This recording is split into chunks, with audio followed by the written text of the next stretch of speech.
There is nothing wrong with your radio. Do not attempt to adjust the volume. We are controlling the broadcast. For the next hour we will control all that you hear. You are about to experience the knowledge and insights of the Media Mothership.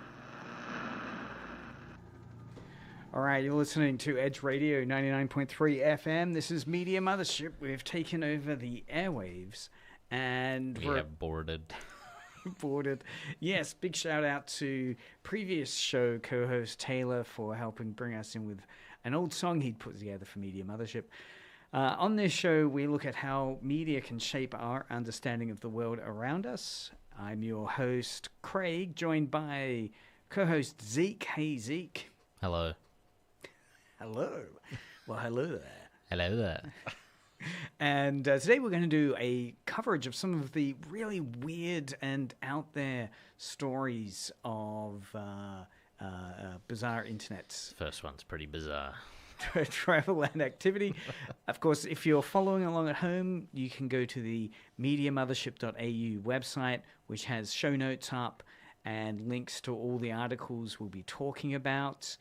We're going to be looking at, I guess the main question for today's show is who actually creates the culture we live in? Is it authors? People that are show running the TV shows, writing the books? Is it the fans? Is it increasingly AI, LLMs? Is it the government? Or sometimes a complete accident with what we end up with what we've got? We're going to be looking at everything from Star Wars fan fiction to governments subsidizing AI translations, to gamers discovering their favorite Batman moment was actually a bug man, you might say. Today's stories all circle around one question: where does meaning come from? So, without any further ado, we'll jump in to a number of fun little insights.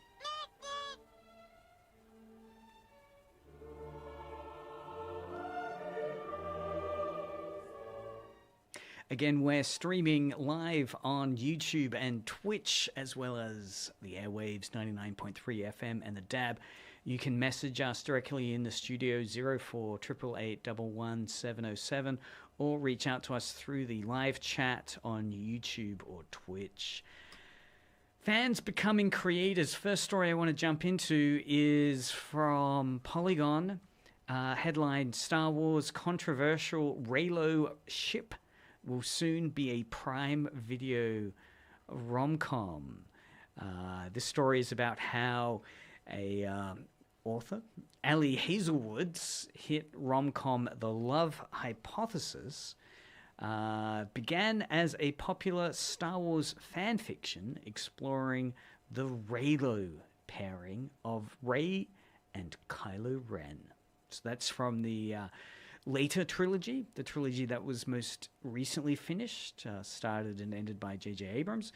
The story here is one which has been reworked, obviously. So originally it was a fan fiction. So fan fiction.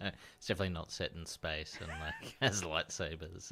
That's right. It's an amazing Star Wars love story, the Love Hypothesis. They have light swords. No. But it is interesting where the original work was a fan fiction, which I totally get. As someone that loves movies, television, myths and stories, but struggles to write an original book. I get it. I get the appeal of fan fiction. There was an academic article I was reading, I think it was Henry Jenkins, talking about the appeal of fan fiction and saying one of the great reasons to encourage fan fiction is that if you're looking at people who are developing a skill writing, they may never in their kind of lived experience up until that point, if they're, say for instance, they're a young boy starting a story, their lived experience of empathy and relating to a female point of view might be really diminished, yet they know Harry Potter story really well, and they know the Hermione character really well. Why not just do a Harry Potter fanfic? Right? Just do a Harry Potter fanfic. You know the female voice through Hermione, and through that experience, and again, the idea here is that it's still a pathway to professionalization. through the confidence you'll get being able to effectively tell a story within the Harry Potter universe, which you already know really well, you're able to there develop confidence to write other points of view, other voices that aren't your biological or lived experienced voice, and do it confidently. Because you know Hermione through and through, you know Harry, you know Ron Weasley. Ross Weasley. That's Craig my, obviously doesn't know Ross Weasley. that's my own fan fiction. I put the character Weasley, of Ross. His secret evil brother. It's a Friends Harry mashup. He's so we've twins, got Ross from twins, the Friends. Ron and Ross, but Ross was thrown away as a child. You're doing it now. Fanficking. Yeah. Anyway, so this person, Ali Hazelwood, wrote a Reylo fan relationship. So basically, the characters of Rey and Kylo Ren being shorthanded to Reylo, because that type of romantic pairing became very popular, much like Kirk/Spock. Yeah, it's like shipping. It's a very established thing. They take two characters. I think there was another one. What is it, like Finn? Is it Finn and Poe from the same series of movies? Yeah. There's so many. I can't remember if they had a name. I don't know if there was if it was Finno. I don't know. Something like. Interestingly, fan fiction, particularly where you ship characters and where the characters might be heteronormative. So, say for instance, Spock and Kirk. That within the Star Trek story, they're heteronormative. There's no relationship between the two.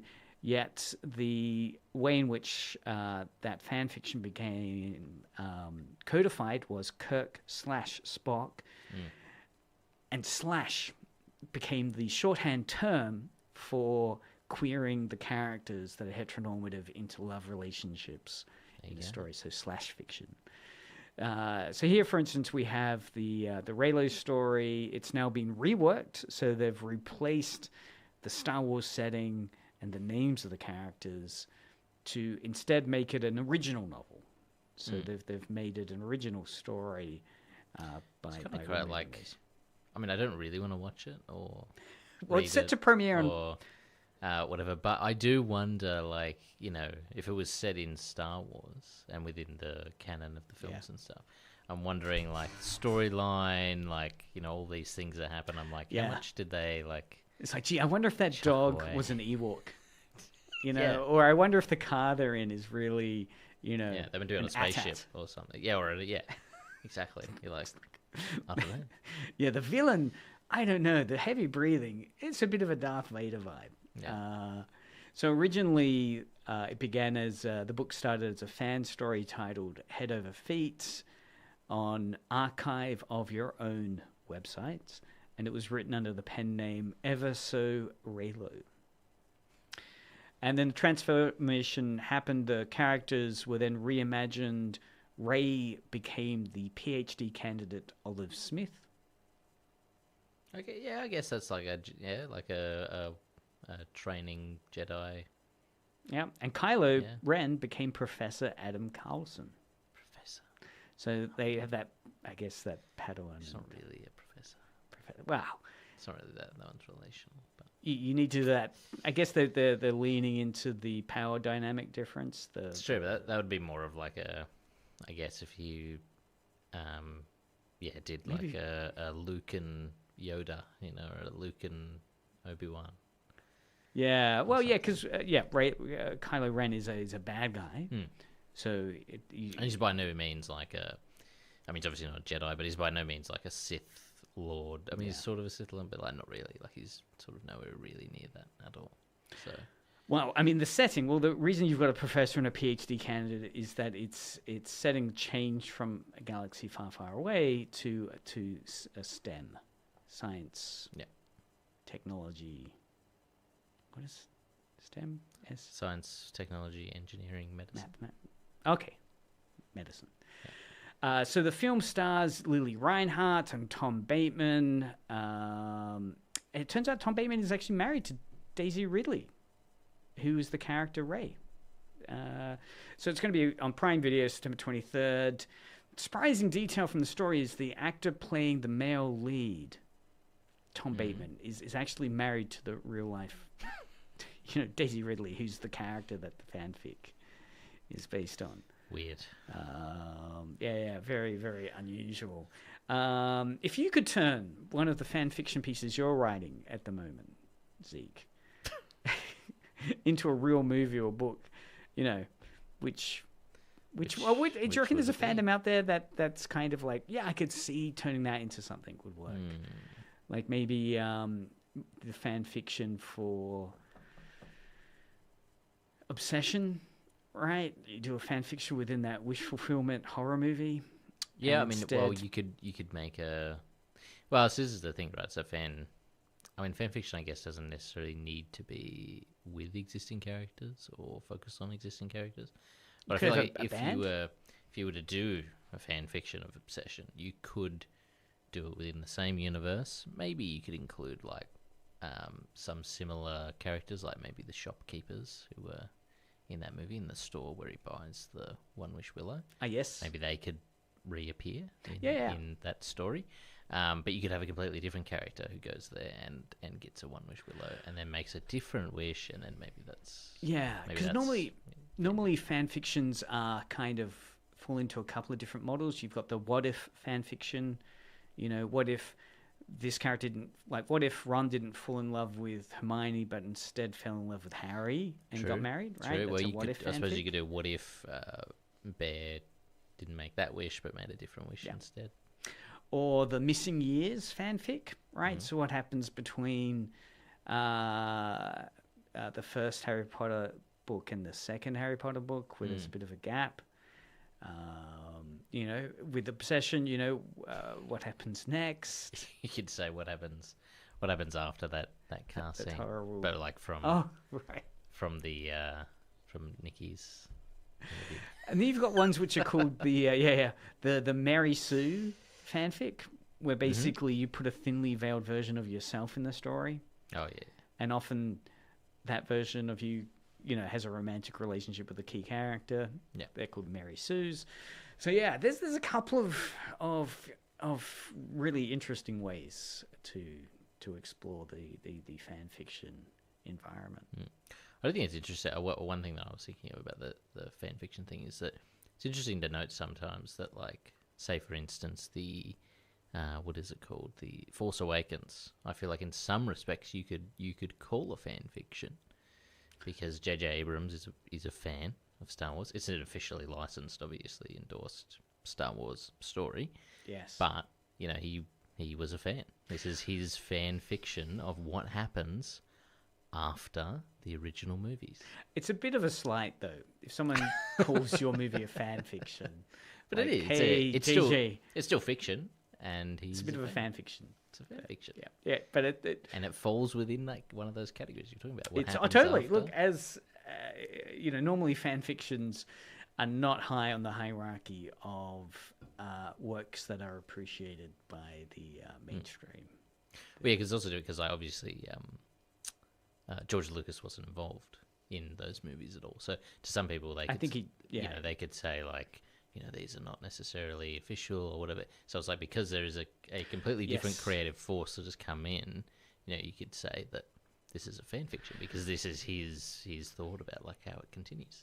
I mean, there are fans, professional fans. So for example, David Tennant, when he took on the role of Doctor Who, would talk lovingly about how growing up he loved Doctor Who. There were pictures he'd drawn of Doctor Who.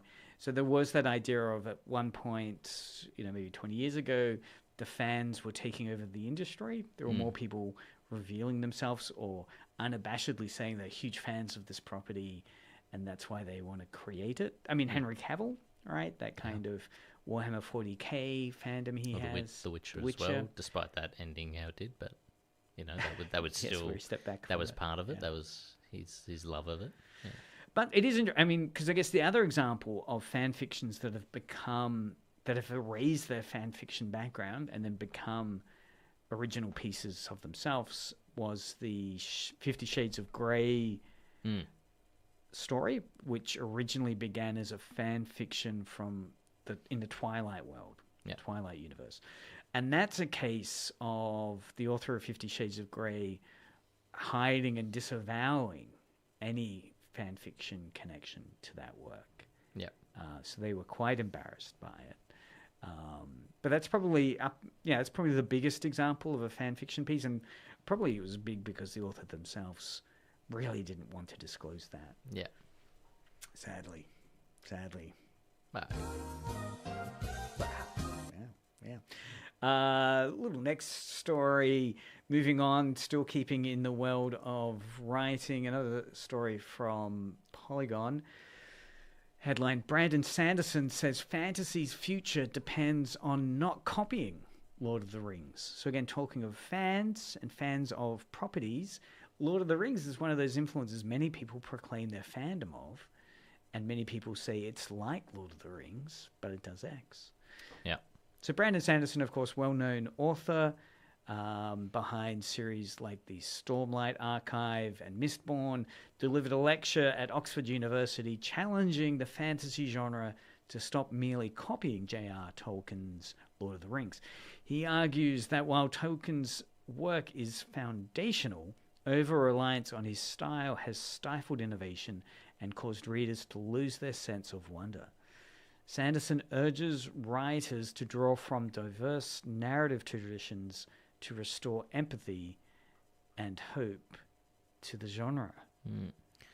He, forgive my ignorance, but because I haven't read Brandon Sanderson, but is he fantasy author or sci-fi author, or he dabbles in both? Dabbles, but certainly fantasy is one of the genres that he's most kind of listened to, in terms of he has a number of podcasts now. He's given interviews about the kind of key tropes, laws, rules of fantasy. So he'd certainly regard himself as fantasy. And there's slippage between sci-fi to fantasy, of course, and other genres. But the reason he was chosen for this Oxford University speech was, his standing as a writer within the fantasy world at the moment. The fact also that he's doing his work's becoming adapted, the Mistborn series. I think that's the one that's currently becoming adapted. I mean, in the YouTube's worth tracking down. It's on YouTube. I know there was somebody I know who used to listen to, and they probably still do, but they used to watch lectures, because he does a lot of lectures. And he used to watch lectures from Brandon Sanderson about writing, about world building, about et cetera, et cetera. So it seems like he always has like a bunch of stuff on YouTube, these lectures out there about whatever topic in regards to writing. Yeah, no, that's right. Yeah, there's more and more media he's creating through his commentary and discussion, a bit like Kevin Smith, I find, in terms of how he was initially known for Clerks and the indie film writing, and then through the podcast, through the live kind of talk circuit he was doing. Yeah, and I feel like he has like a pretty active YouTube, I think. I used to watch a couple of videos of his. It seemed like he had like a pretty consistent, week to week, putting out videos about media, movies, etc. Yeah. So there are those, like Craig and Media Mothership. Yeah, exactly. Like us right here on YouTube. Right now, living the dream. In radio. So he highlights Tolkien's concept of recovery, escape, and consolation, warning that without new worlds to explore, readers will lose the sense of wonder these emotions require. Recovery, escape, and consolation. It's a great point, though, because I think also D&D, I don't know whether you would argue that D&D is inspired by, like, that promulgates the Lord of the Rings thing, because maybe that's also inspired by it. But I feel like, Lord of the Rings, D&D, like... Game of Thrones. Viewing... Yeah, Game of Thrones, definitely now as well. People making works now, they are somewhat iterative of Game of Thrones. But yeah, they view something and then they sort of just make something based in how they see that being made, rather than thinking, how can I come at this from a new, inventive way? And it's not helped by that shorthand in... media making, where you say, well, it's like Game of Thrones in space, or Lord of the Rings in the ocean, right?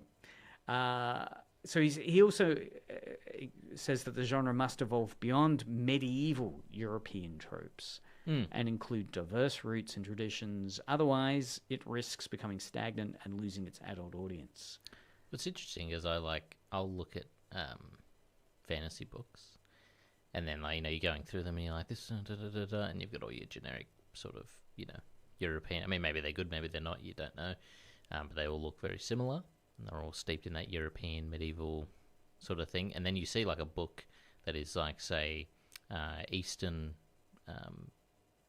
style, set in Shogun, set in Asia, set in Japan, set in China, whatever. And you're like, wow, this looks fresh. This looks like might be the same sort of thing, but it's just got a different flavor. Yeah, I mean, you have a look at Akira's movies. What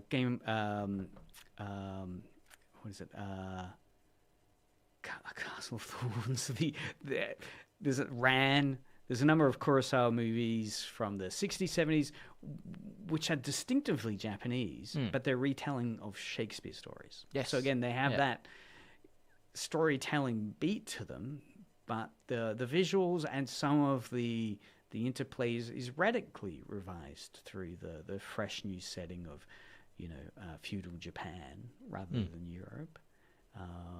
It's even actually I think you could even make a very distinctive story that is still sort of European, but if you focus on a particular area, because the thing that happens as well when people just follow what is established in Lord of the Rings and all these other franchises is that they've taken these other inspirations from wherever else and then they've presented them a certain way, and then they just keep getting presented that way, and people go, well, that's just how it is. That is the established convention of how this is.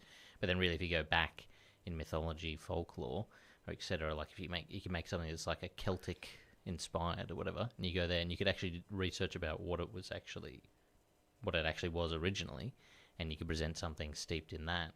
Yeah, and it appears inventive and it's different and it's almost more representative of the history. And look, I think coming at it from the other direction, equally, I think there's a danger and there's a myth around the the genius that creates originality. That to create art, one needs to be a original genius, and that one is kind of magically imbibed with art. And I think again that's a myth that can cause as much art not to happen as well, where it needs to be this mythology of originality, where if you reduce down most stories, they can be.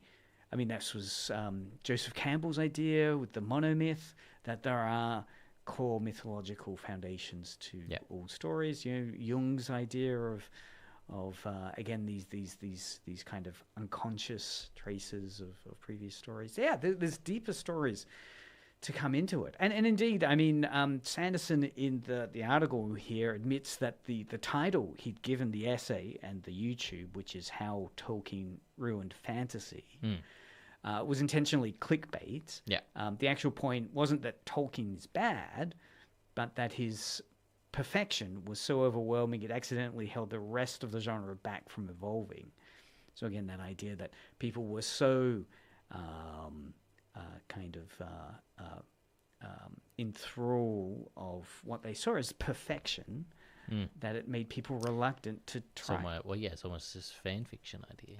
Again, as well, isn't it? It's just everyone viewed it and they went, "That's so great! I wish I had made Lord of the Rings," and then so they make their iterative Lord of the Rings. Yeah, look, and maybe again, I get the point that something that seems so perfect and groundbreaking at the time then becomes part of convention, difficult to break away from. So Lord of the Rings. But again, one way to approach it might be, do your fan fiction in Lord of the Rings to get that out of your system, to battle that idea that you need to be original or not be original, and then through that develop something further that's in your own voice.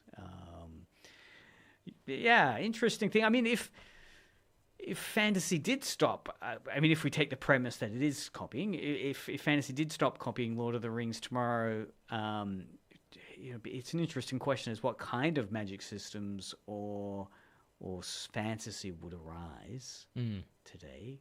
I mean, Lit RPG, we had the authors in from the Lit RPG genre, and they were talking about the frustration of that Tolkien space where Lit RPG is a kind of reaction to Tolkien in a way, in terms of Tolkien's magic system, isn't hard, crunchy, maths-based in terms of what level is Gandalf. What is his skills? How does he get them? Yeah. What's the cultivation that led to that? So how did he level up and so forth? And Lit RPG, is a reaction and departure from the Tolkien Lord of the Rings soft magic system into a much more D&D based rule system, which is that RPG space. Yeah. Intriguing. All right. Well, let's.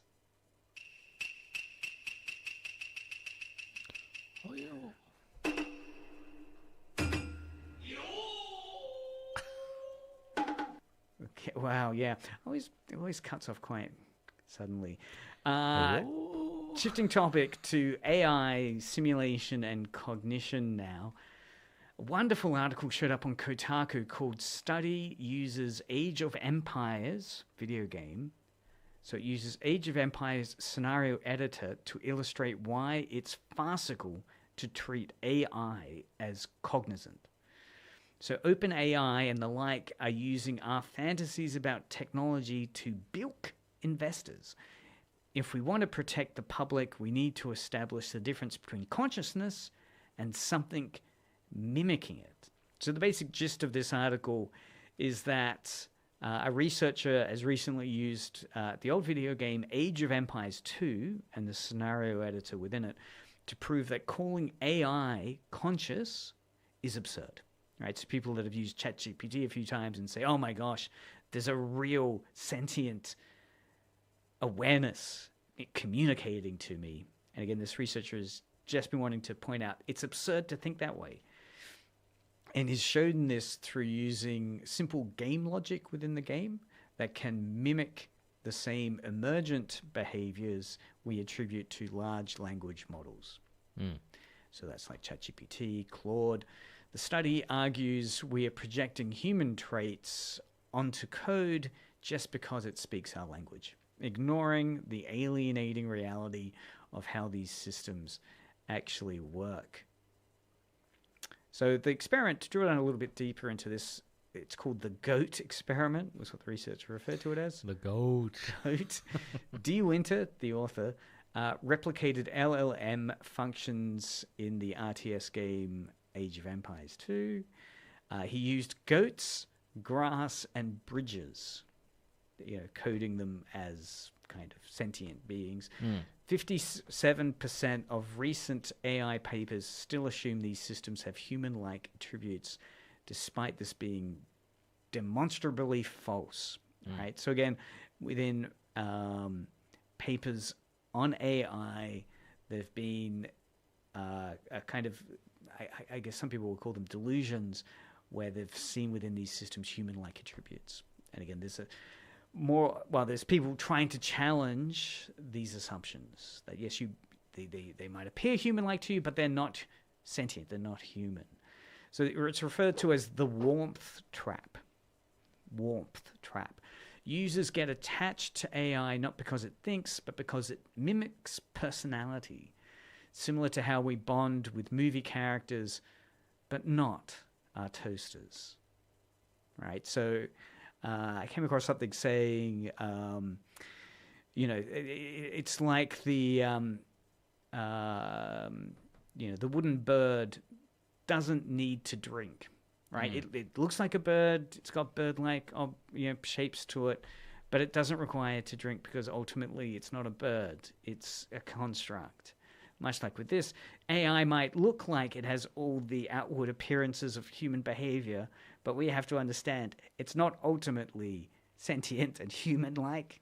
It is coding. We're just confusing this. So the industry's push to frame AI as simulated minds, he's saying, needs to be understood as a sales tactic to justify workforce displacement and massive data harvesting. and it ignores real-world harms like giving dangerous advice to people, right? Once you fall into this warmth trap. So a surprising piece from this article in Kotaku was that the researcher notes that while people attach deep emotions to chatbots, they don't get attached to their toaster. Obvious. Yet both are just code executing instructions without any internal awareness of warmth. Now, I challenge this. If the toaster is a smart toaster. I think what he's saying here is the toaster is coded to toast bread, right? To generate warmth, toast bread, right? But again, we don't then behave towards the toaster as having some innate understanding of warmth and creating toast. So saying that we should equally not get attached to these chatbots. They're creating another type of warmth, so human bonding warmth, but that's equally fake warmth. Just as the toaster doesn't understand, it's just just copying examples that it's been fed. Yeah, it's manufactured to do this. Yeah. Right? It doesn't choose of its own volition to do it. I mean, if you took away the friendly personality of a chat interface, would you still feel comfortable letting AI make decisions about your life? Right? I mean, if it wasn't saying that's a really good idea, or yes, I can see how you were confused. It's interesting, right? Because like ChatGPT, particularly, but I'm sure most of the other ones as well, they use that because that is obviously beneficial to get people hooked on using AI. But I think you could. I think there's a certain kinds of people where if you were to change the approach and maybe the AI was more, aggressive or something, or like something just like factual, just not or even just like providing warmth. Like, no, you're stupid. Like it's like this or something. Well, I think that's another. There's some people who they would be receptive to that. Well, what we're talking about here is not as many as that would be receptive to how it functions currently. But again, the end result we're looking for is you to realize you're talking to code, right? So that's the end result we want. So again, the question would be, if we removed the warm tone, or even provided another tone, would that help you realize it's not code? Would that help you realize it's only code, right? So again, the warm code, the warm voice, people say, will cause a warmth trap where you'll start divulging information. You'll see sentience which isn't sentience. I mean, if it's about like divulging information and stuff like that, I think so. I was just going to say that, like, I can see, like, for Google, right, which has been around for ages, and that just presents everything. It's never had the ability really to present information like AI does now. So it's all just very factual. Like, you want this? Like, here's a website that does that. I mean, there's still problems within a Google search in terms of how it ranks with the Google search. But in that instance, a lot of people use Google, and now they're turning to AI. But a lot of people were using Google regardless, and just like, I'm going to Google it. I'm going to do this or whatever. But Google was never really. Maybe it is sort of now because you do get the AI. AI has been sort of linked into it. But before, you were just like, just going to use Google because it's easy, it's convenient, it's whatever. It's not really the warmth aspect. You're just like, I want information. This gives me the information. Gives me very simple. And again, I think people using Google search aren't thinking they're talking with a sentient intelligence.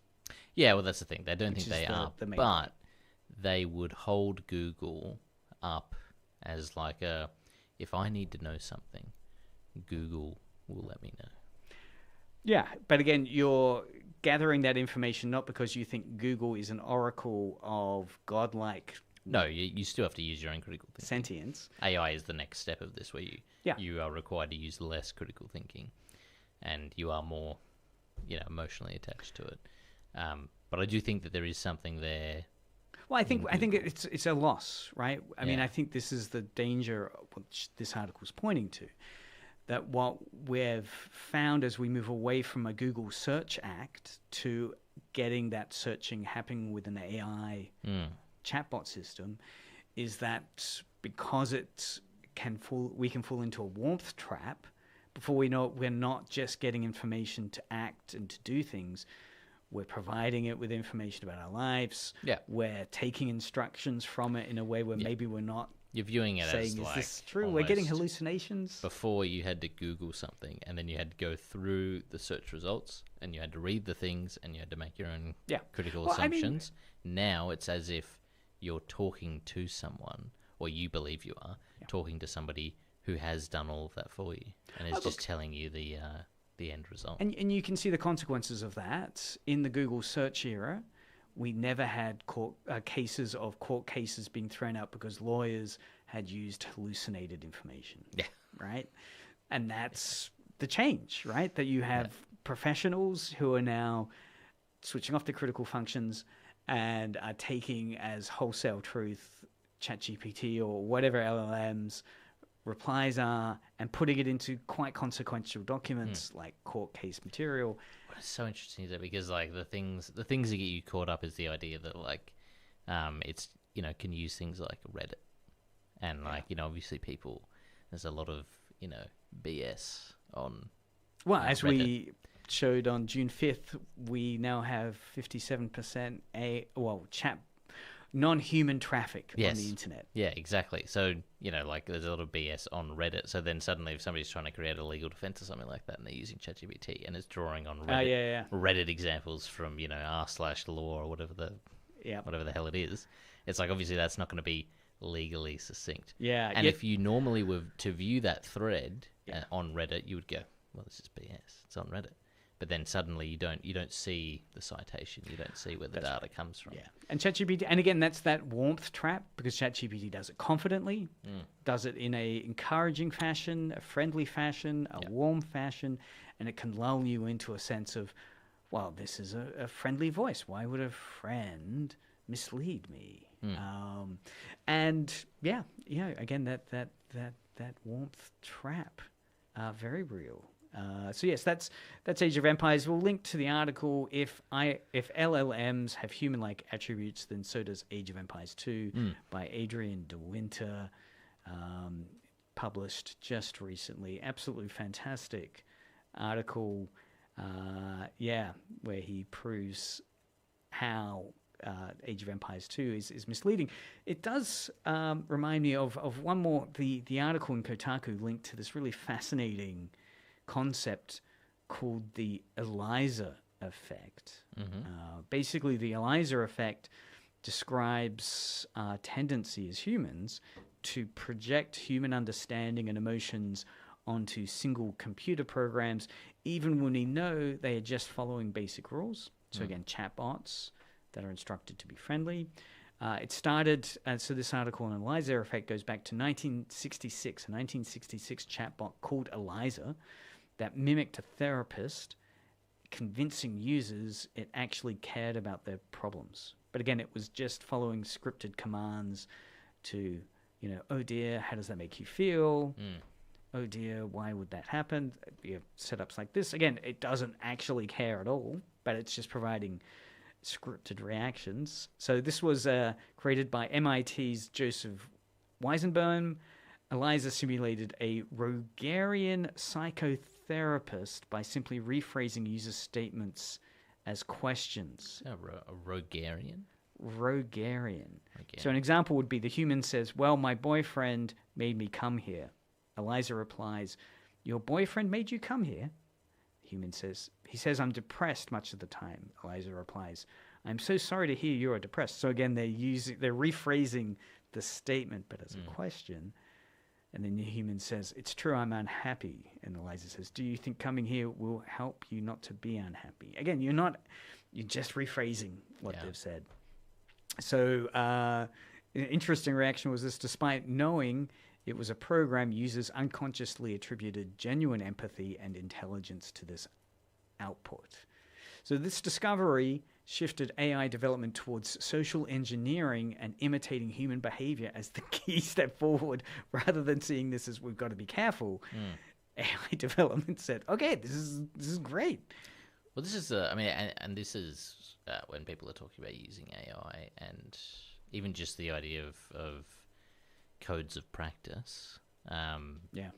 You know, this kind of stuff is the reason that we have those, because people will, especially if they're in emotional states and stuff like that, where like they're seeking therapy and all this kind of stuff. You know, they can be taken advantage of, or they can be misled. So this is the reason we have codes of practice, stuff like that, for not only AI, but for even just people who are practitioners in those spaces. Seek real professional help rather than an AI. I mean, this indeed, with the or Eliza an effect. AI that has... and that has actually been trained, certified, has a code of practice behind it, not some random, stuff on the internet. A human. I think you still got to see a human at the end of the day. I mean, this was a surprising Well, detail. exactly, but at the very least, don't trust random stuff on the internet. I mean, the creator of the Eliza effect, Joseph Weizenbaum, he was horrified himself at the results. He had intended to show how shallow computer logic was, but instead he discovered that even his own secretary asked him to leave the room so she could speak to Eliza in private. So again, horrific. And that's back in 1966. And of course, you've got the Turing. Sort of like Ex Machina. Yeah, the solutions in the machine. Yeah. Oh, yeah, okay, yeah. Okay, so a happier story. AI crashing out while dubbing a fake WWE news channel may genuinely be the funniest thing I've seen in 2026. Imagine if you hear this when you're at your therapy session. Well, this is right. Just as much as we're saying, humans are becoming incredibly gullible to the performance of AI warmth, fake warmth, a fake WWE news channel using AI dubbing accidentally turned the acronym WWE into a sound akin to Donald Duck getting waterboarded, creating a viral moment that critics are calling the funniest proof of generative AI's current flaws. The controversy has already prompted the channel to delete its videos, though clips remain shared. All right, so basically this is a glitch in a I wonder why would you delete them? It's not as if, it's great. It's not as if like this is linked to your name or something. Like it's not as if you're like, oh my god, if this video stays up, then my reputation is ruined. No one knows who you are. Like, yeah. I mean, ride the wave. So basically, AI transcription software failed to pronounce the acronym WWE, producing a bizarre cartoonish squawk instead of the letters.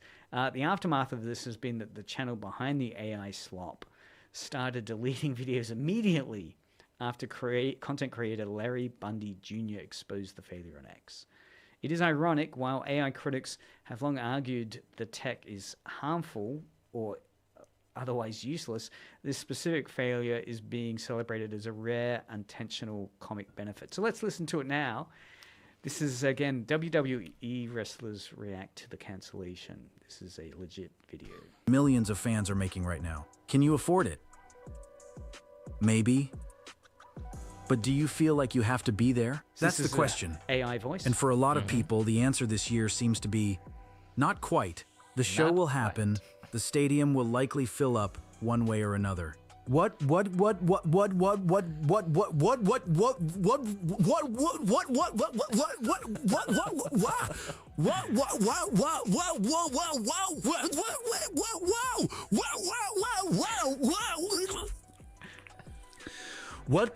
love the pause.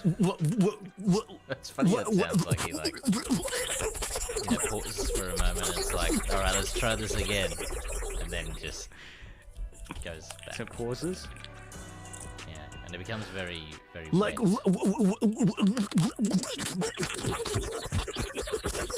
I think that's the Daffy Duck waterboarding. Pauses. There's a lot of Yeah. a weird like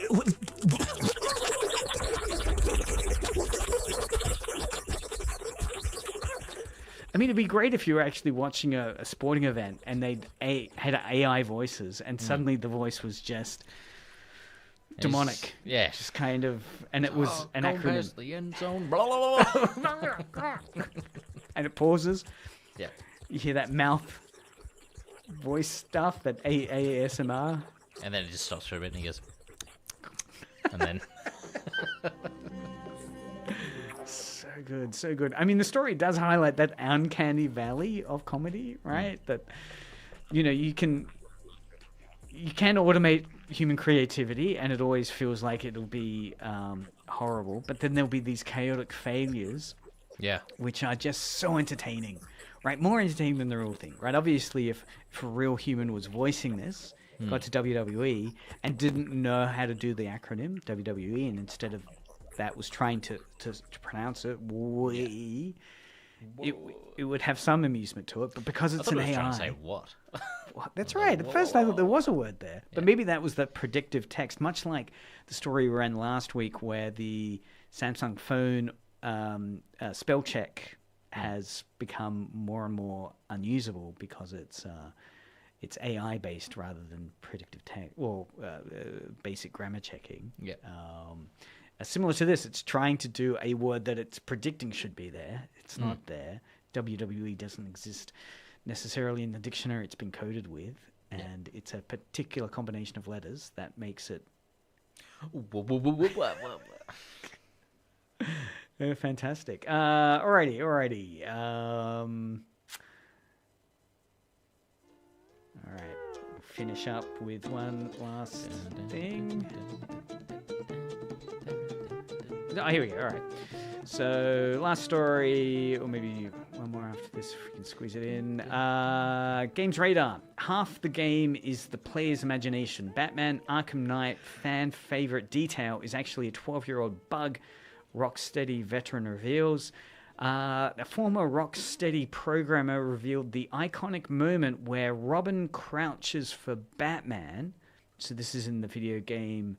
Robin does what for Batman? Batman Arkham Knight. So if you crouch as Batman, you're playing Batman. If you crouch as Batman, a second or so later, Robin then follows your move and crouches as well. Yeah. Because obviously Robin knows if Batman's crouching, yeah, he should be let's crouching. crouch. Yeah. But Batman never crouches for Robin. If you're playing as Robin and you crouch, Batman never crouches. That's right. So people were saying, wow, 'cause that's he's like- real attention He's to... like, what the hell's Robin doing? That's right. I haven't trained him right. I'm the alpha. Yeah. I don't follow my beta. Exactly.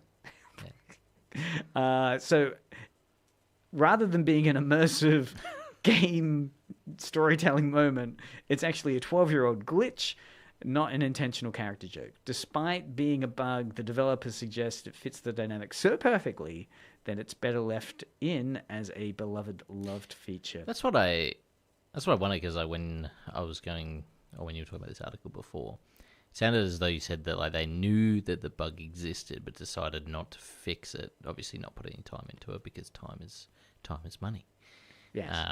Because it just happens to be like they didn't intend for it to have the meaning, but it just happens to be something that makes sense. Agreed. Yeah, look, I think, he's recounting a conversation he had with someone on the game design team, but the implication is that the bug was never patched because it just nails the character dynamic anyway. Yeah. Right? Robin idolizes Batman. Yeah. So if they wanted to do it, they probably would have had to like create some interesting, code, some complex code or whatever to do this, but they've just happened to happen upon it, essentially. So why would we fix it when? That's right. Batman wouldn't be impressed by Robin's crouching. Yeah, he'd be like, "What the? What are you doing? All right. We don't need to crouch." Giga Chad Batman crouch. would be like, "What are you doing, beta Robin?" Yeah. So this glitch has survived in the game for over a decade because, again, the developers realized that fixing it would actually ruin the joke.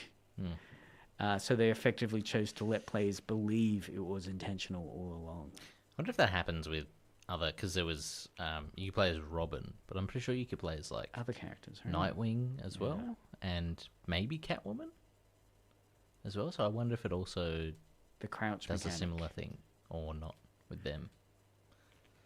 Who knows? Yeah. I mean, there's some great screen captures of Robin and Batman crouching, so worth tracking those down. If you want to watch Batman and Robin crouch, That's right. it's out there. Oh, yeah. There you go. You're doing good, lad. All right. I just want to squeeze in these last two articles because they're both just weird internet stories. First one is the global internet is being attacked by sharks. Google confirms. This was an article way back 2014, but it is going to set up the next one. Basically, this article is talking about how sharks have been biting undersea internet cables since at least 1987, and Google is now, back in 2014 this is, fighting back by wrapping its trans-Pacific fiber optic lines with Kevlar-type protective armor to prevent costly outages. It is weird, though, that sharks were attacking undersea cables, right? And it's been a decades-long problem. Odd. Despite, decades of damage this has been doing, no one's 100% sure why the sharks are biting the cables. Some think it's the electromagnetic fields. Others say they're just curious. I mean, they could just be curious or something. But, it wouldn't be out of the realm of possibility that there's some sort of electromagnetic field or something coming off of it, and they can sense it, and they go... Maybe they just know the danger humanity's in, right? AI... Or there's that more existential... tech problems, right? It's like the sharks are trying to help us. It's Mother Nature fighting back. Yes, Mother Nature fighting back. Yeah. Knowing something we don't know. Yeah. It's like, Douglas Adams, goodbye, so long and thanks for all the fish, where all the dolphins escape. It's like they were the real sentient being all the time.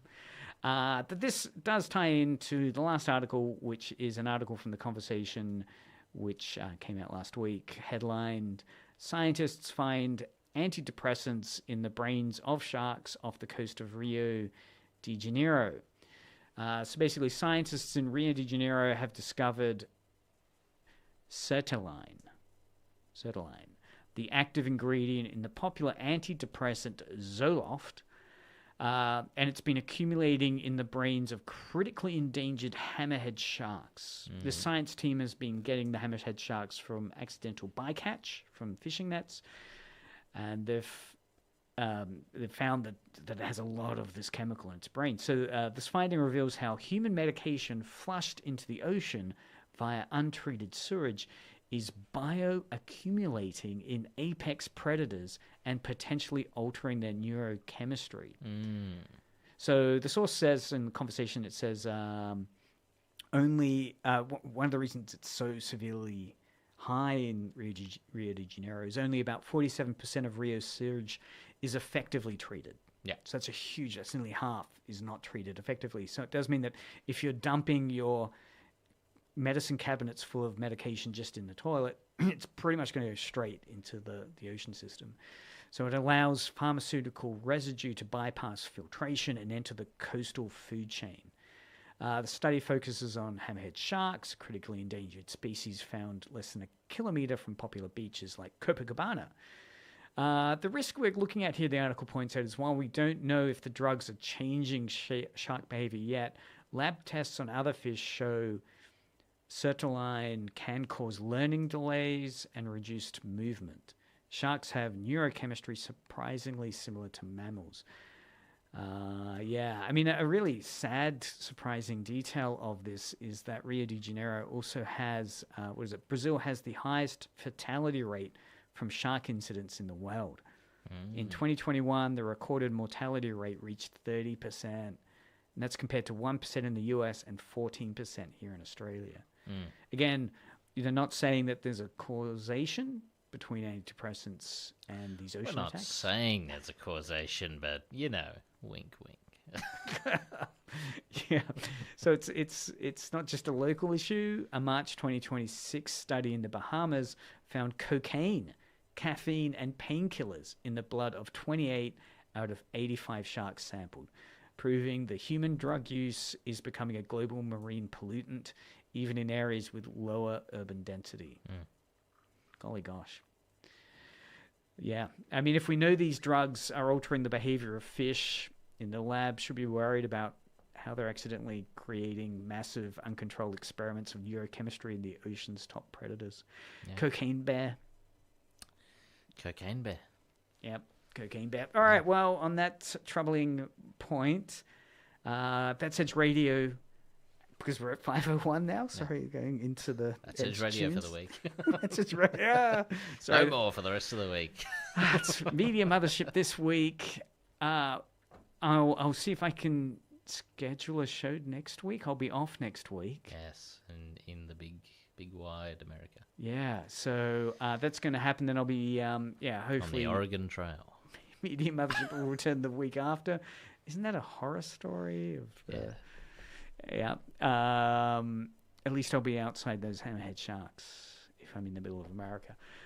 So again, that's Media Mothership. If you want to find out more, you can hit us up on the Instagram, Facebook. Go to mediamothership.au for show notes and links, as well as edgeradio.org.au for previous episodes.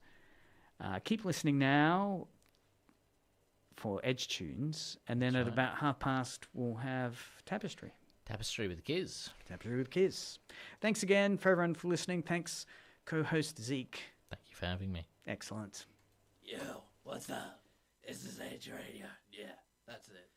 I can't. It's too cringy. You're listening to Edge Radio 99.3 FM and edgeradio.org.au. Australia's largest national